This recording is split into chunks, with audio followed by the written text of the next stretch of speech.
I'd always been raised in a Christian home, if you will, and being a pastor's kid, I've come to understand everything there is to know really about church and how it all kind of works out. But I really didn't give my life to God until one of those moments where Jesus really was there and so present and so tangible for me to really actually see what was going on with my life.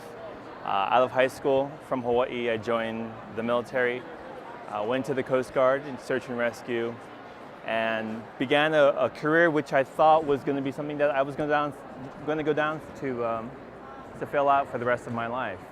I had dreamed that 20-year dream of being in the military, and I thought that that's really where I needed to be. And I thought that because I was advancing and promoting rather well, and going up the ranks and kind of having great times and great experiences with the military, I really thought that that's where it was for me.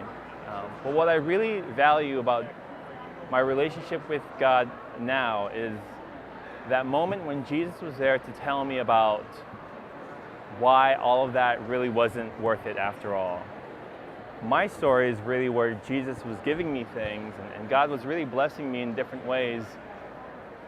But through it all, I was realizing there was always something missing. I'd found success in the military, but something was always missing.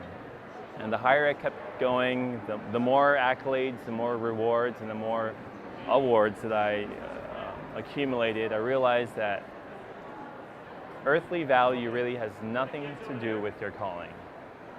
And so this past August, I made the bold decision as a Chief Petty Officer in the Coast Guard to call it, to finish out at 10 years against all my colleagues' wishes, against everyone who thought that I could have gone all the way in the Coast Guard. I stopped because it was the clearest direction from God to stop all of that. And it made no sense in human eyes, and it made no sense in human minds to do so, but I did it. And from that leap of faith, I've realized so much freedom and liberty in God, so much freedom in my decisions, so much freedom in the choices I've made.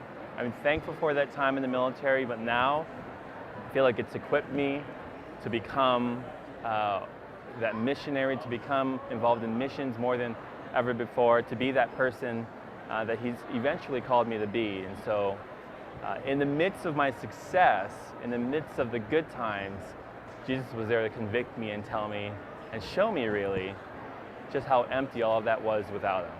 So that's really where God became real to me, through my triumphs, and realizing that dying to myself, even in the midst of success, I can become even greater of a champion for Him than I ever thought I could be on my own.